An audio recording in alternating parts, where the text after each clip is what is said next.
Halo's getting leaked. The iPhone Lite, or the the iPod Touch, is hit the stores, and Tony Stark could be the next huge action star. But what do you think? That's what we want to know, you little forum guys.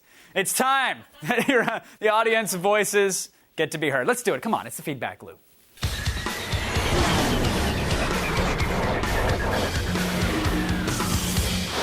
Tonight, my guests are all actual Attack of the Show fans. I don't know if they hit the forums, but I know at least one of them's on stick cam. In Los Angeles, we have Marine Corps Captain Justin Goodrich here. From Miami, Florida, we have Javon McNeil. And also in Los Angeles, we have Eric Evan. Welcome to the Feedback Loop, everybody. First up, who'd have thought? How you doing? There are spoilers on the internet. Hey, Surprise. Believe it or not, it happens. Some unholy individual recorded the ending of Halo 3 on his camera phone and then uploaded it to YouTube for everyone to see and cry about.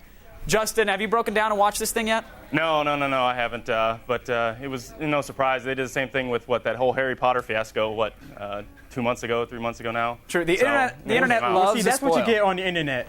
The internet, you'll get that from time to time. You'll get the occasional D-bag who wants, to put a spoiler online. But at the same time, I don't feel too bad because I'm not really a Sony boy, a Microsoft boy. I'm a diehard Sony fan. So wait, so you're letting your allegiance to Sony get in the way of caring for people who were perhaps accidentally sent this link or misled to see the ending? Too bad, too sad for them. Sony all the way. Oh, right. Yeah. Now, Eric, a lot of us saw the Harry Potter-like spoilers that Justin was talking about, and we laughed at these guys.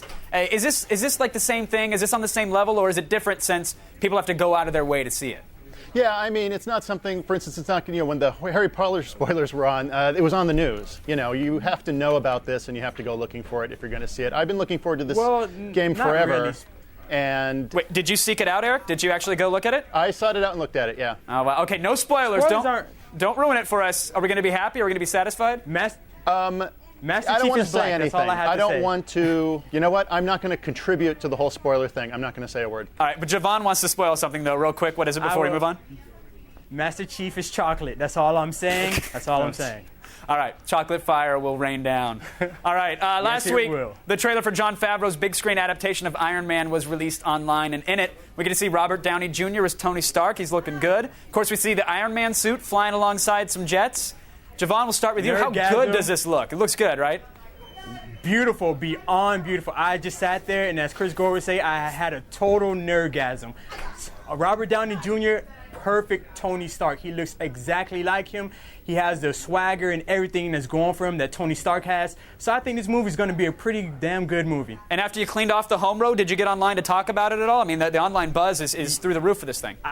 It took a while for me to clean off the home row, and then after a few days, I got online, and I was still famished, and I just didn't know what I had to do. So you need a more powerful hairdryer. Eric, from watching the trailer, I think everybody believes that Robert Downey Jr. is now a good pick for Tony Stark, right? He's a perfect pick, especially if you consider that, as everybody who reads the comic book knows, Tony Stark has a little bit of an alcohol problem, and so I think Robert Downey Jr. can kind of bring his personal experience to the role. Hey, he's method. You can't fault him for that. And he's also a womanizer. I had no interest in this movie until I saw the trailer, and now I am completely pumped. I want to see it. Unfortunately, the last time I said that exact same thing was the Godzilla trailer. Oh. But I still am really looking forward to this one. Okay, well, I think this is going to be great. That could be a dangerous precedent to set. Justin, have you seen the Iron Man trailer? I have. It's impressive, but I mean, how many other movies have we seen that everybody's waiting? Spider-Man 3 was going to be awesome. And, everybody knows your opinion about that. So I did like the whole JSF, Joint Strike Fighter flying with Iron Man. That was kind of cool. But they had those in like Die Hard 4 too, and but it looks awesome. I mean, Jon Favreau, he's money. So what's the deal with the Iron Man, the jets that Iron Man was flying with? Is that something new? No, they had them in, like I said, in Die Hard 4 too. But that's like the new military, So does the military have like product placement now in these movies? Iron Man just wanted to show how pimpy he was. He just wanted to show his pimpness by flying around before the jets. That's what Iron Man wanted to do. And he outpaced the studios gave us. He outpaced them. Yeah, he did. All right, last week the iPod Touch finally hit Apple stores around the country. Javon, you excited about the iPod Touch? I'm not as excited about the iPod Touch as I am for the iPhone itself. Reading little reviews and stuff, they said the screen is kind of too dark in certain movies, rather than how the iPhone, you can see it brightly, and also that the external volume control you really didn't have that in the iTouch, and you basically had to do it from the iTouch manually. Yeah, you know, it's an interesting kind point. Of a little drawback. Eric, why would anyone care about the iPod Touch when they could essentially just get an iPhone? I mean, I know it's 8 gigs versus 16, but come on, it's the same price. At first it sounded like such a great idea. It was going to be, a Newton with all the great things that the iPhone had, except the iPhone. And yeah, I had a Newton. I loved my Newton, and it sounded like a great idea. But there are so many things you can do on the iPhone that you can't do on the Touch, including, take notes and update your calendar, which doesn't make any sense. So yeah, you can't do email on the iTouch either. You pop the extra, kind of a drawback. Right, you pop the extra $100, you get an iPhone, and you can do everything. Right. Now, Justin, Javon mentioned it there. There's some early reviews, and Gizmodo even has one out there pointing out the flaws in the quality of the screen. So, I mean, do you think people now are looking at the iPod Touch as an inferior product to the iPhone?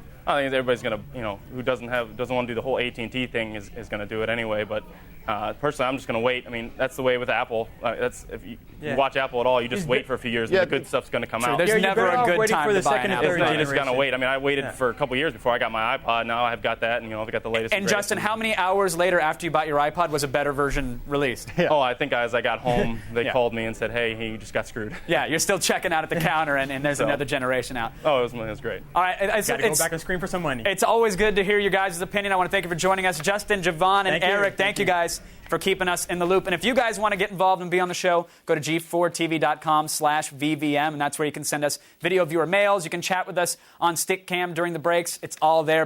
Attack of the Show, weeknights at 7, only on G4.